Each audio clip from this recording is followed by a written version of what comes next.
سب سے پہلے اپنے نفس کو اور تمام حضار محترم کے نفوس کو تقوی الہی کی دعوت دیتا ہوں، اور تقوی الہی وہ ضروری امر ہے کہ جس کے ذریعے سے انسان کا مرتبہ بڑھتا ہے، انسان کی عظمت بڑھتی ہے۔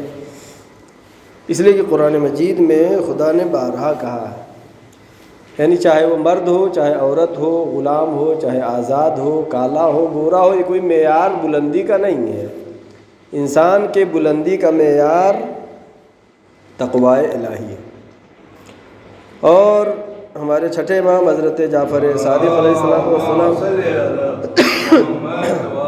امام فرماتے ہیں شیعہ کے بارے میں کہ شیعہ کی صفات کیا ہے، کیا اس کے اندر دیکھا جائے۔ چھٹے امام فرما رہے ہیں امتحنوا شیعتنا عند ثلاث، ہمارے شیعوں کا امتحان لو، ہمارے شیعوں کو پرکھو، ہمارے شیعوں کو پہچانو عند ثلاث، تین چیزوں کے ذریعے سے، تین جگہوں پر، تین مراحل میں۔ نمبر 1 عند المواقیت الصلاۃ، نماز کے وقت میں اذان ہو رہی ہے وہاں پہ دیکھو، عند مواقیت الصلاۃ کیف محافظتہم علیہا، کہ وہ نماز کی کیسے حفاظت کرتے ہیں۔ نماز کی حفاظت کرنے کیا مطلب، یعنی نماز اذان جب ہو رہی ہے ہمارے اندر حرکت آ رہی ہے، نہیں کہ جیسے ہم بیٹھے تھے ویسے ہی بیٹھے ہیں، جیسے کام کر رہے تھے ویسے ہی کام کر رہے ہیں، جیسے بزنس کر رہے تھے ویسے بزنس کر رہے ہیں، جیسے مزدوری کر رہے تھے ویسی مزدوری کر رہے ہیں۔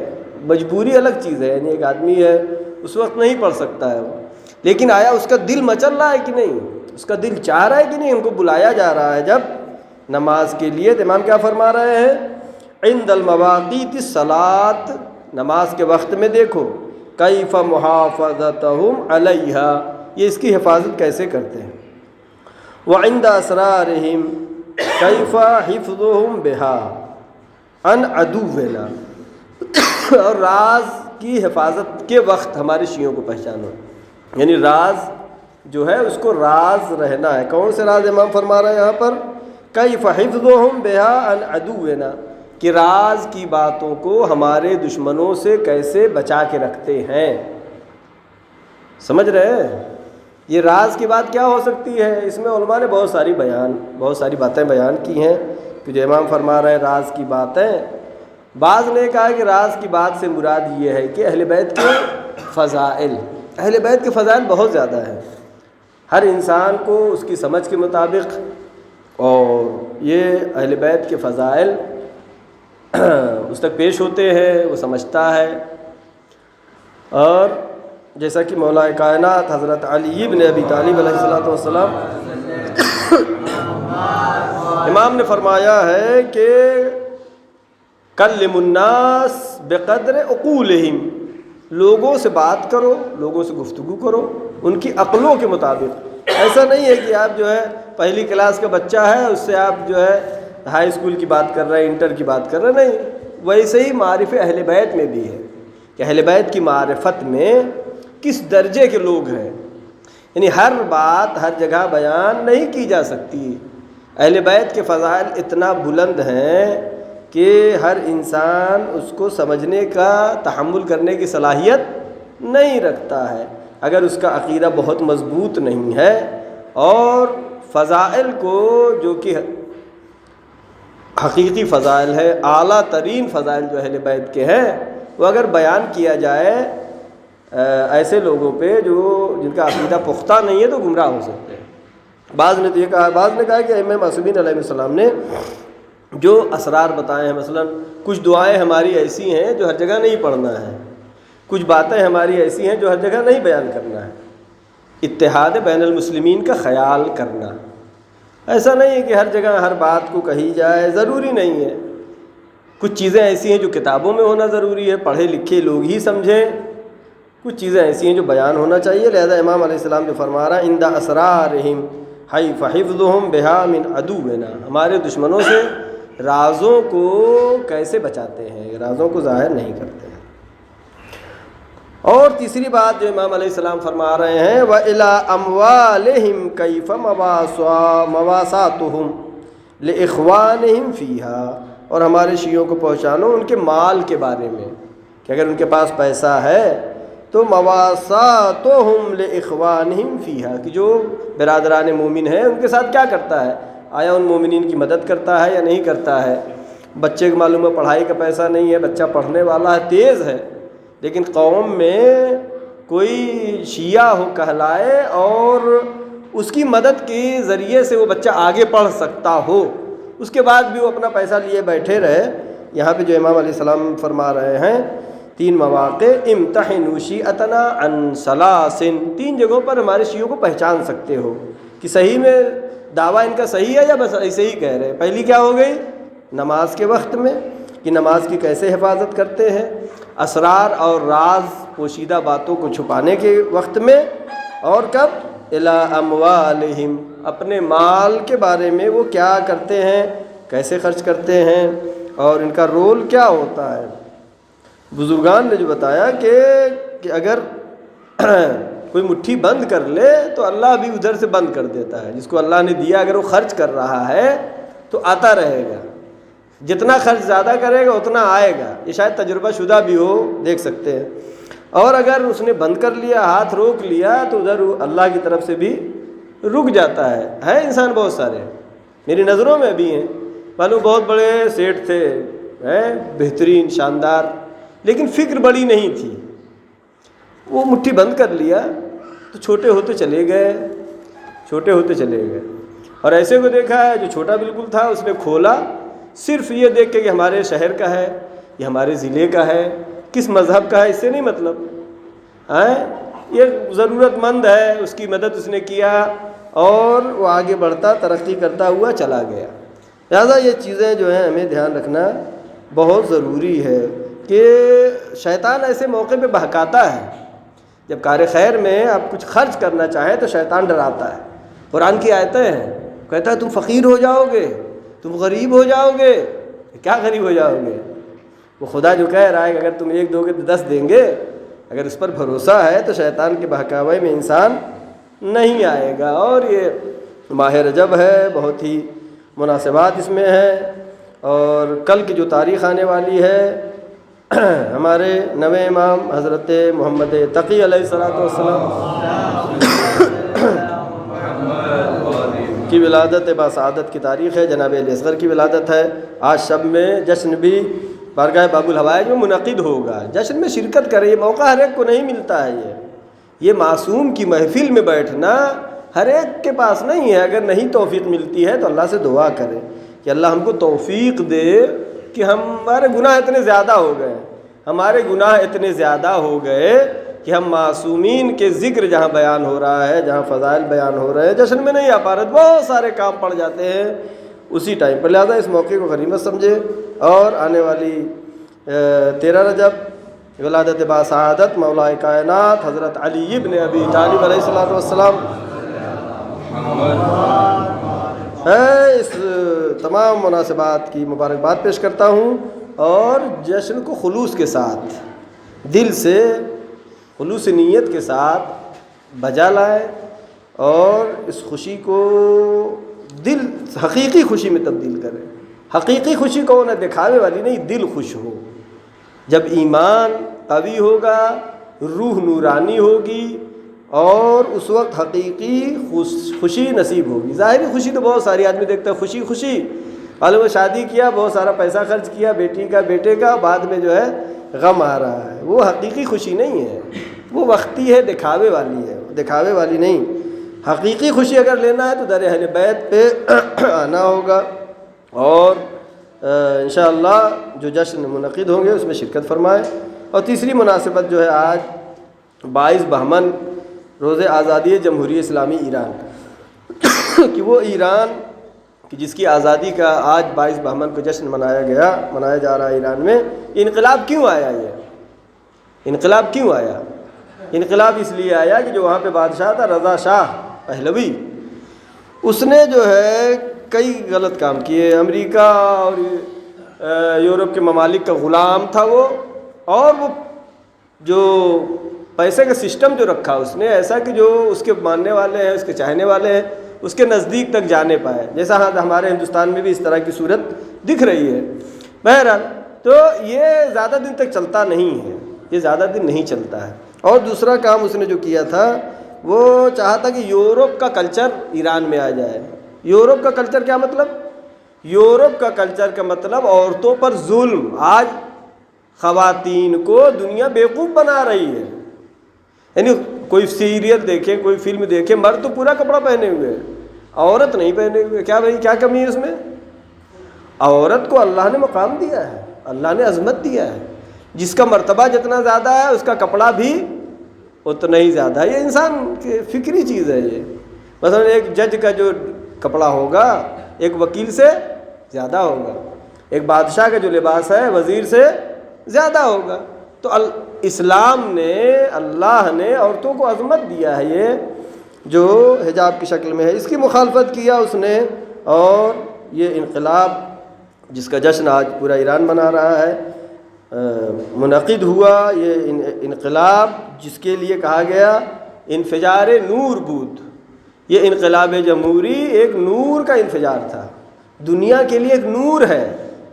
یعنی جس زمانے میں دنیا میں لوگ مادیت کی طرف جا رہے ہیں، دین چھوڑ کے جا رہے ہیں، چاہے عیسائی مذہب ہو دین چھوڑ کے بھاگ رہا ہے، دین سے دور ہو رہا ہے، چاہے یہودی مذہب ہو دین سے دور ہو رہا ہے، چاہے مسلمان ہو وہ بھی دین سے دور ہو رہا ہے، چاہے ہندو مذہب ہو، ہر ایک دین سے دور ہوتا جا رہا ہے۔ یعنی مادیت غالب آتی جا رہی ہے۔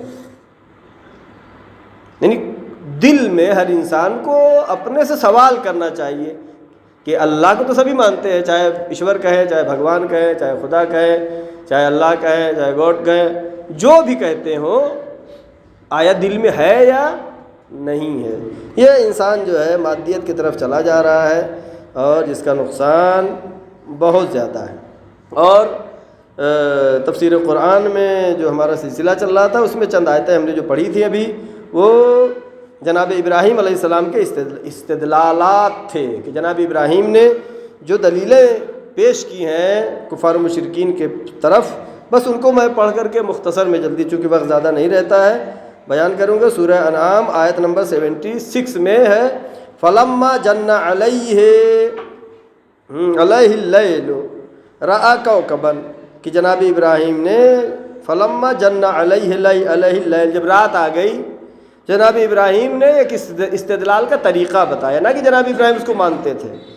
رَأَى كَوْكَبًا قَالَ هَذَا رَبِّي، ستارے کو دیکھا جناب ابراہیم نے، کہا کہ یہ ہمارا پروردگار ہے، یہ ہمارا رب ہے، یہ ہمارا اللہ ہے۔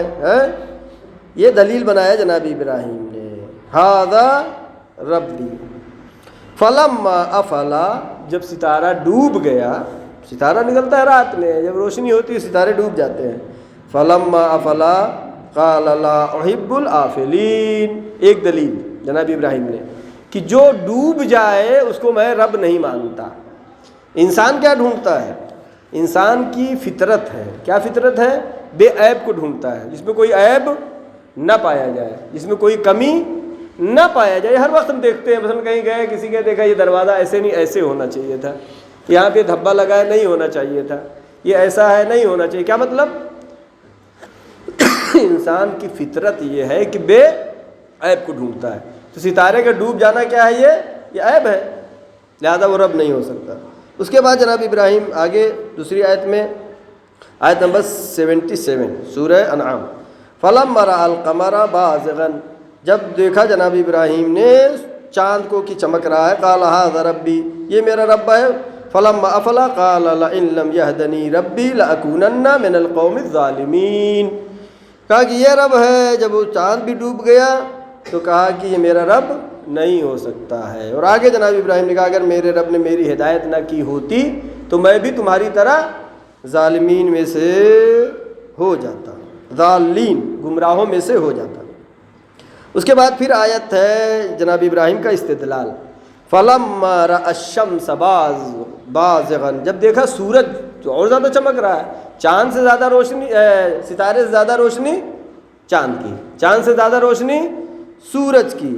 جب سورج کو دیکھا، فَلَمَّا رَأَى الشَّمْسَ بَازِغًا، سورج کو دیکھا قال ھذا ربی، کہا یہ ہمارا رب ہے، یہ ہمارا رب ہے، ھذا اکبر، یہ تو سب سے بڑا ہے، چاند سے بھی بڑا ہے، سورج سے بھی بڑا ہے۔ فلما افلت، جب سورج ڈوب گیا، رات ہو گئی، قال یا قوم، اے میری قوم والو، انی بریء مما تشرکون، تم جو شرک کر رہے ہو، جو اس چھوٹی موٹی چیزوں کو اپنا رب سمجھ رہے ہو، میں اس سے بری ہوں، میں ان کو خدا نہیں مانتا ہوں۔ آخر میں جناب ابراہیم نے نتیجہ اعلان کیا، انی وجہت وجہی، میں تو اس کو رب مانتا ہوں، میں اس کی طرف اپنا چہرہ کرتا ہوں، میں اس کی عبادت کرتا ہوں، الذی فطر السماوات والارض، جس نے آسمان کو بنایا ہے، جس نے زمین کو بنایا ہے، نہ کہ جو ہے چاند اور سورج، جس نے چاند اور سورج کو بنایا، جس نے ستارے کو بنایا،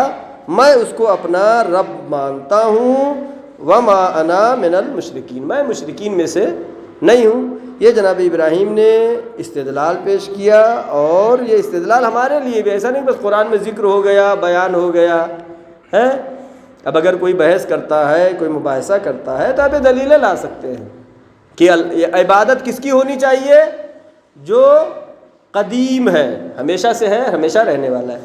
عبادت کس کی ہونا چاہیے؟ جو علیم ہے، سب کچھ جاننے والا ہے۔ عبادت کس کی ہونا چاہیے؟ جو قادر ہے، قدرت رکھتا ہے، ہر چیز پر قادر ہے، جو کسی کا مغلوب نہیں ہے، جس نے سب کو پیدا کیا، اس کو کسی نے نہیں پیدا کیا، وہ رب ہے، وہ اللہ ہے، وہ خدا ہے، وہ ایشور ہے۔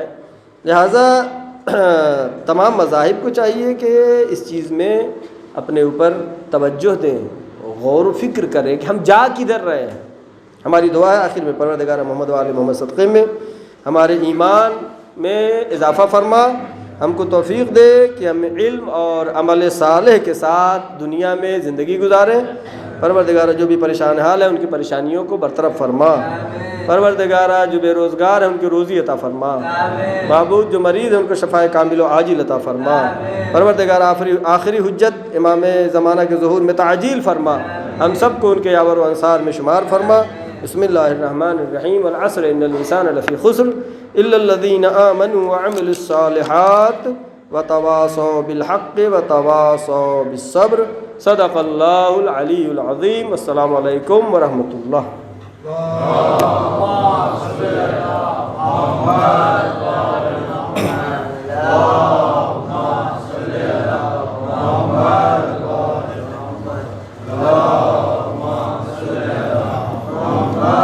السلام علیکم ورحمۃ اللہ وبرکاتہ۔ اعوذ باللہ من الشیطان الرجیم، بسم اللہ الرحمن الرحیم۔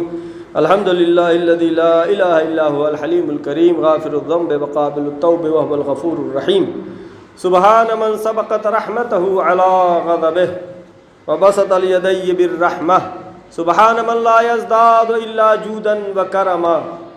نشہد ان لا الہ الا اللہ وحدہ لا شریک لہ، ونشهد أن محمدا عبده ورسوله، ونشهد أن عليا أمير المؤمنين ووصي رسول الله وخليفته بلا فاصل۔ اللهم صل وسلم وزد وبارك على سيد المرسلين خاتم النبيين أبي القاسم محمد۔ اللهم صل وسلم على سيدة نساء العالمين فاطمة الزهراء۔ اللهم صل وسلم وزد وبارك على قائد الغر المحجلين أمير المؤمنين علي بن أبي طالب۔ اللهم صل وسلم على الحسن المجتبى وعلى الحسين الشهيد بكربلاء وعلى علي بن الحسين زين العابدين وعلى محمد بن علي باقر العلوم الأولين والآخرين وعلى جعفر بن محمد الصادق وعلى موسى بن جعفر الكاظم وعلى علي بن موسى الرضا وعلى محمد بن علي التقي وعلى علي بن محمد النقي وعلى حسن بن علي العسكري وعلى مولانا صاحب العصر والزمان خادم الكفر والفسوق والعصيان اوصيكم عباد الله ونفسي بتقوى الله۔ خداوند عالم قرآن مجید میں یہ ارشاد فرما رہا ہے کہ انسان کی منزلت کیا ہے، انسان کی عظمت کیا ہے۔ سورہ بقرہ کی آیت نمبر 30 جس میں خداوند عالم فرما رہا ہے وَإِذْ قَالَ رَبُّكَ لِلْمَلَائِكَةِ إِنِّي جَاعِلٌ فِي الْأَرْضِ خَلِيفَةً۔ یاد کرو اس وقت کو جب اللہ نے کہا کہ میں زمین پر خلیفہ بنانے والا ہوں، اور اس کے بعد فرشتوں نے کہا پروردگارہ کیا ایسے کو بنائے گا جو زمین پر فساد کرے گا۔ البتہ فرشتوں کے سوال تھے، اللہ نے جواب بھی دیا، قَالَ إِنِّي أَعْلَمُ مَا لَا تَعْلَمُونَ۔ یہ انسان جس کو تو سمجھ رہا ہے وہ نہیں، میں جو جانتا ہوں وہ تم نہیں جانتے ہو۔ اور بہرحال قرآن مجید کی آیات ہے جس میں انسان کی بلندی، انسان کی عظمت، انسان کتنا عظیم ہے۔ خدا کیا فرما رہا ہے؟ وَلَقَدْ خَلَقْنَا الْإِنسَانَ أَحْسَنَ تَقْوِيمٍ۔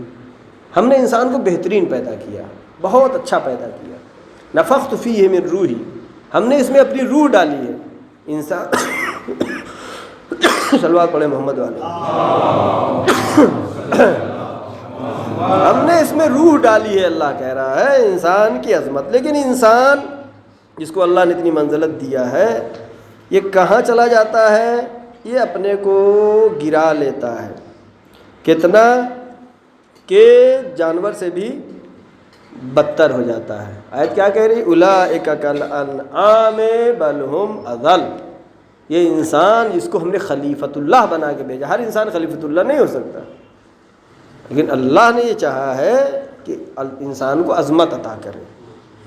اولئک کالانعام بل ہم اضل، یہ انسان جانور اور جانور سے بھی بدتر ہو جاتا ہے۔ اور آج کے زمانے میں خدا جو کہہ رہا ہے خلق لکم ما فی الارض جمیعا، اے انسان ہم نے جو کچھ بھی زمین پر ہے تیرے لیے پیدا کیا ہے۔ اللہ نے سب کچھ انسان کے لیے پیدا کیا ہے، لیکن انسان میں دو قسم کے انسان ہیں، ایک مذہبی انسان ہے، ایک مادی انسان ہے۔ مادی کیا مطلب؟ کہ ہر چیز کو دنیا ہی سمجھتا ہو، ہر چیز کو پیسہ ہی سمجھتا ہو، اس کو کیا کہتے ہیں؟ مادی کہتے ہیں۔ وہ چاہے دین کا لباس پہن کے آئے، اپنے کو دیندار بتائے، لیکن اس کا ہدف اور مقصد کیا ہوتا ہے؟ دنیا حاصل کرنا۔ جب یہ انسان صرف دنیا حاصل کرنے کے چکر میں پڑ جاتا ہے تو پھر جانور سے بھی بدتر ہو جاتا ہے۔ اور جو حالات حاضرہ ابھی چل رہے ہیں ہمارے ہندوستان میں، اور حجاب کے مسئلے پر، اور جیسا کہ کل انجمن کے افراد ہم لوگ ساتھ گئے تھے کورٹ گیری آفس میں، وہاں پولیس آفس میں، انہوں نے بھی ہدایت کیا ہے کہ آپ لوگ امن و شانتی برقرار رکھیں، کوئی مظاہرہ، کوئی احتجاج نہیں کریں۔ بہرحال ہمیں ہندوستان کے قانون پر اعتماد ہے، بھروسہ ہے، اور انشاءاللہ جو ہے ہماری عدلیہ عدالت اس کا صحیح طریقے سے فیصلہ دے گی، اور ہمیں اس فیصلے کا انتظار ہے۔ اور ہم ہر حال میں کبھی بھی قانون کی مخالفت نہیں کرتے، اس لیے کہ ہمارا دین، ہمارا مذہب، ہماری شریعت کبھی بھی قانون کی مخالفت کرنے کی بات نہیں کرتا، بلکہ جو قرآن مجید ہے اللہ کی کتاب، یہ بھی قانون کی کتاب ہے۔ کس چیز کی قانون؟ انسان کو سکھاتا ہے کیسے اچھے آدمی بن کے رہو، کیسے دنیا میں زندگی گزارو۔ بہرحال ہمارے ہندوستان کے اوپر تھوڑا سا تبصرہ کرنا ہے کہ ہم ہندوستان میں جو آبادی ہے 99% دیندار لوگ ہیں۔ کیا مطلب؟ مذہب کے ماننے والے لوگ ہیں، چاہے وہ ہندو ہوں، چاہے عیسائی ہوں، چاہے کرسچن ہوں، سب کیا ہیں؟ یہ مذہب کے ماننے والے ہیں، مذہب کے ماننے والے ہیں، بے دین لوگ نہیں ہیں۔ 99% لوگ مذہب کے ماننے والے، 1% اس سے کم کیا ہے؟ بے دین ہیں، جو مذہب کو ماننے والے نہیں ہیں، جس کو کیا کہتے ہیں؟ مادی، میں نے لفظ استعمال کیا، مذہبی اور مادی. لیکن مادی غالب آتے جا رہے ہیں یا نہیں دیکھ رہے ہیں؟ مادیت غالب آ رہی ہے. اپنی حکومت پانے کے لیے، عہدہ پانے کے لیے لوگ مذہب کا سہارا لے رہے ہیں، لیکن ان کا مقصد مذہب نہیں ہے. مذہب کبھی بھی ایسی باتیں نہیں سکھاتا ہے، کوئی بھی مذہب ہو، جس سے کسی کو تکلیف پہنچے. اور جیسا کہ جو آمار ایک ملا ہے کہ ہندوستان میں جو ہندو ہیں تقریباً 82% ہے، 7% بودھ ہے، 2% سکھ ہے، 12% مسلمان ہیں، اور تقریباً 2.5% عیسائی ہیں، 1% سے کم جین ہے، پارسی ہے، وغیرہ بہت سارے مذاہب. یعنی ہندوستان کہلاتا ہے مذاہب کا گلدستہ. یعنی وہ جگہ ہے ہندوستان جہاں مختلف عقیدے پائے جاتے ہیں، مختلف افکار پائے جاتے ہیں. اگر خدا کو صحیح معنی میں سمجھنا ہے تو اس گلدستے میں رہ کر کے جو انسان سمجھ سکتا ہے، وہ جس ایسی جگہ پہ رہتا ہے جہاں صرف کرسچن رہتے ہیں، وہاں پہ وہ صحیح سے اللہ کو نہیں سمجھ سکتا. جہاں صرف مسلمان رہتے ہیں وہاں پہ بھی نہیں سمجھ سکتا ہے. لہذا ہندوستان وہ ملک کی جہاں پر ہر مذہب کے ماننے والے، اور یہ 1% جو ہیں جو بے دین ہیں. اس لیے کہ دیکھیے، آپ کسی بھی مذہب کا معائنہ کریں، جائزہ لیں، کتابیں پڑھیں، فطرتاً اللہ نے عورت کو پیدا کیا ہے کہ اس کے اندر حیا ہے، اس کے اندر شرم ہے. اس کے اندر شرم و حیا ہونا ہی اس کا ہنر ہے. لیکن دنیا آج کیا چاہ رہی ہے کہ عورت بے حیا ہو جائے، بے شرم ہو جائے، بے پردہ ہو جائے، بے حجاب ہو جائے، بغیر لباس کے روڈ پہ آ جائے. یہ چاہ رہا ہے. یہ کون چاہ رہا ہے؟ کوئی دین نہیں چاہتا. آپ عیسائی مذہب میں جو ان کے عالم ہیں، راہبہ ہیں، اچھا لباس. ہندو مذہب میں جو ان کے عالم ہیں، سادھو ہیں، اچھے لباس میں ہیں. بودھ مذہب میں جو ان کے عالم ہیں، اچھے لباس میں. عیسائی مذہب میں جو عالم ہیں ان کے لباس پہنتے بہترین، چاہے عورت ہو یا مرد ہو. اس کا مطلب کیا ہوا؟ اس کا مطلب یہ ہوا کہ ہر مذہب میں حجاب ہے. ہر مذہب میں حجاب کیوں ہے؟ اس لیے کہ فطرت ہے. یہ فطرت ہے. وہ جو کہ چاہ رہا ہے کہ بے حجاب، ٹی وی پہ آگے بول رہا ہے بے حجاب ہونا چاہیے، بے حجاب ہونا چاہیے. وہ مرد جو کہہ رہا ہے، اگر کہا جائے تمہاری بیٹی یا تمہاری بیوی بے حجاب رہے، ننگی روڈ پہ آئے، تو وہ بھی پسند نہیں کرے گا. کیوں؟ اس لیے کہ انسان کی فطرت میں غیرت ہے، حمیت ہے، شرم ہے، حیا ہے. لہذا یہ جو 1% ہمارے ہندوستان میں ہے، یہ کیا کر رہا ہے؟ اس کا ناجائز فائدہ اکثریت کے خاموش رہنے کی وجہ سے ہے. میں نے کئی مرتبہ مثال دیا یہ کہ 10% خراب لوگ ہوتے ہیں، 20% اچھے لوگ ہوتے ہیں، اور کتنے بچے؟ 70% بیچ والے ہوتے ہیں. یہ بیچ والے نقصان دہ ہوتے ہیں. یہ بیچ والے خاموش رہ کر کے سبب بنتا ہے کہ 20% پر یہ 10% کیا ہو جائے؟ غالب آ جائے. یہ ہمارے ہندوستان میں ہو رہا ہے. لہذا اس پہ غور و فکر کرنا چاہیے. ہمارے ملک کے سیاستداروں کو بھی سوچنا چاہیے کہ ہم کدھر جا رہے ہیں. کدھر جا رہے ہیں کیا مطلب؟ یعنی ہمارا ہندوستان جو خبریں سننے کو مل رہی، کبھی چائنا چڑھائی کرنے کی بات کر رہا ہے، کبھی برما ہمارے خلاف بول رہا ہے، کبھی نیپال ہمارے خلاف بول رہا ہے. یہ جرأت کہاں سے آئی؟ وہ ہندوستان جو اتنا مضبوط تھا کہ ہم سپر پاور کی مانگ کر رہے تھے، ہمیں سپر پاور بہت پہلے بی بی سی نے ایک رپورٹ دیا تھا کہ آئندہ چند سالوں میں ہندوستان کیا ہو جائے گا؟ Super power. سپر پاور کی تو بات ہی ختم ہو گئی. پھر کیا ہوا؟ ویٹو پاور چاہیے. ویٹو پاور ملا ہندوستان کو؟ نہیں ملا. آج چائنا جو گھڑکی دے رہا ہے، اس کی وجہ کیا ہے؟ ہم دیکھ رہے ہیں آپسی جھگڑا ہندو مسلم ہو رہا ہے. ہندو مسلم ہمارے لیے ہے، چائنا کے لیے کیا ہے؟ یہ چائنا کے لیے کیا ہے کہ ہندوستان کمزور ہو گیا.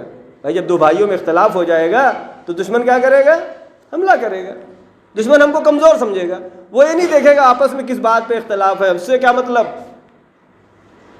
لہذا دیش کی محبت اسی میں ہے کہ اس طرح کے اختلافات نہیں ہونا چاہیے.